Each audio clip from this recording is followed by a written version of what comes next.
Hello guys, welcome to our channel মায়ের শখের রান্নাঘর। আজকে আপনাদের জন্য নিয়ে চলে এসেছি একটি অন্যরকম রেসিপি, দহি কারি। রেসিপিটা চলুন দেখে নিই, আশা করি আপনাদের ভালো লাগবে। এখানে প্রথমে একটি বোলের মধ্যে আমরা ছোট একটি প্যাকেট বেসন নিয়ে নিয়েছি। এখানে সামান্য হলুদ, এবারে সামান্য লঙ্কার গুঁড়ো আর স্বাদ মতন লবণ আমরা নিয়ে নিয়েছি। এখানে লবণটা আপনারা কিন্তু একটু বুঝে শুনে দেবেন। এবারে আমরা কিছুটা কুচিয়ে রাখা লঙ্কা আমরা দিয়ে দিলাম। এবার দেব আমরা কুচিয়ে রাখা কিছুটা পেঁয়াজ। দেখুন পেঁয়াজগুলো আমরা দিয়ে দিলাম। এবারে ভালো করে বেসনের সাথে পেঁয়াজটাকে আমরা প্রথমে একটু মাখিয়ে নেব। এখানে কিন্তু জল ইউজ করিনি, পেঁয়াজের যে রসটা ওইটা দিয়েই বেসনটাকে একটু ভালো করে মিশিয়ে নিতে হবে। এখানে আমরা হাত দিয়ে করেছি, আপনারা চাইলে চামচ দিয়ে ব্যাটারটাকে গুলিয়ে নেবেন। এবার দেখুন সামান্য জল ইউজ করে আবারও ব্যাটারটাকে আমরা মেখে নিলাম। এখানে কিন্তু জলটা একবারে দেবেন না, অল্প অল্প করে জল ইউজ করে ব্যাটারটাকে মাখবেন, তাতে আপনাদেরই সুবিধা হবে, জল বেশি কম হবে না। দেখুন ব্যাটারটা কিন্তু একদম স্মুথলি মাখতে হবে, যাতে ব্যাটারের মধ্যে কোনো ছাকছাক ভাব না থাকে, একদম স্মুথ হয়ে যায়। এবারে আমরা কড়াইতে তেল গরম করে কড়াইয়ের মধ্যে বড়াগুলো দিয়ে দেব। দেখুন বড়াগুলো যখন একটা পাশ হয়ে যাবে তখন উল্টে আর একটা পাশের জন্য রেখে দেব। বড়াগুলো কিন্তু একদম লো ফ্লেমে ভাজতে হবে। এবার দেখুন বড়াগুলো ভাজা হয়ে গেছে। আমরা এখানে কিন্তু বড়াগুলো একদম কড়া করে ভাজিনি, একটু হালকা হালকাভাবেই ভেজেছি। গ্যাস লো ফ্লেমে ভাজবেন, তাহলে বড়াগুলো ভাজা বেশি ভালো হবে। এবারে দেখুন ওই কড়াইতেই আমরা দিয়ে দিলাম হিং। এবার দিয়ে দেব গোটা জিরে। এবার দিয়ে দেব সামান্য সর্ষে ফোড়ন। এবার তার মধ্যে দিয়ে দেবো 4-5টা শুকনো লঙ্কা। এবারে আমরা দিয়ে দেব ধুয়ে রাখা কারি পাতাগুলো। এবার সব ফোড়নগুলোকে একটু ভালো করে নেড়েচেড়ে নিতে হবে।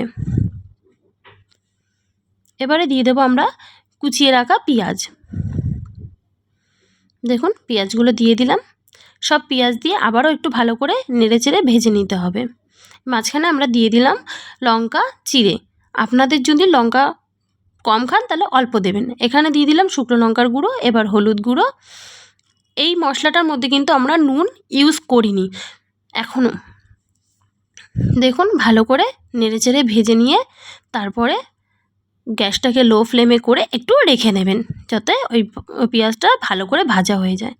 এবার দেখুন এখানে ফ্রেশ দই নিয়েছি, তার মধ্যে একটু সামান্য জল দিয়েছি, দিয়ে আমরা দইটাকে ভালো করে ঘুটে নেব, যাতে দইটা ভালো স্মুথ হয়ে যায়, কোনো ছাকছাক ভাব না থাকে। এবার একটা বাটির মধ্যে আমরা নিয়েছি বেসন। এবারে তার মধ্যে দেব জল। এখানে 2 চামচ বেসন ইউজ করা হয়েছে। জল দিয়ে ভালো করে বেসনটাকে আমরা একটু গুলিয়ে নিয়েছি। এবারে এই বেসনটা আমরা দইয়ের মধ্যে দিয়ে দেব। দেখুন বেসনটা দেওয়ার পরে দইটাকে আবারও আমরা এই ঘুটনির সাহায্যে ভালো করে ঘুটে নেব, বেসনটা যাতে দইয়ের সাথে পুরো মিশে যায়। দেখুন হয়ে গেছে, ব্যাটারটা কি সুন্দর স্মুথ হয়েছে না। এবার দেখুন আমাদের পেঁয়াজটাও ভাজা ভাজা হয়ে গেছে, তার মধ্যে আমরা এই দইটা দিয়ে দিলাম। দেখুন এবার একটু নেড়ে চেড়ে সামান্য আবারও হলুদ দিয়ে দেব।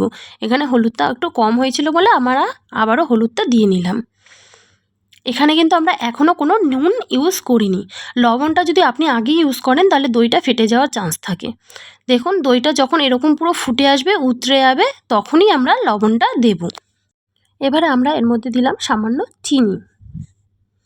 আপনারা আপনাদের প্রয়োজন অনুযায়ী চিনি এখানে ইউজ করবেন, বাট এটাতে অল্প চিনি দিলেই ভালো লাগে। এবার আমরা বড়াগুলো একে একে দিয়ে দেব। দেখুন বড়াগুলো দেওয়া হয়ে গেছে। এবার আমরা একটু নেড়েচেড়ে নেব, নেড়েচেড়ে আবারও একটু ফুটতে রেখে দেব। দেখুন বড়াগুলো দিয়ে যখন একটু ফুটে ফুটে আসবে তখন আপনারা আবারও একটু নেড়েচেড়ে দেখবেন বড়াগুলো নরম হয়েছে কিনা। দেখুন আমাদের বড়াগুলো কিন্তু কি সুন্দর নরম নরম হয়ে গেছে, একদম ভেঙে যাচ্ছে। এবারে আমরা এটাকে সার্ভ করে নেব। দেখে নিন কি সুন্দর হয়েছে কালারটা। এটা আপনারা গরম গরম ভাতের সাথে খাবেন, খুব ভালো লাগে। যদি রেসিপিটা আপনাদের ভালো লাগে তাহলে একটি লাইক, কমেন্ট, সাবস্ক্রাইব করে আমাদের পাশে থাকবেন।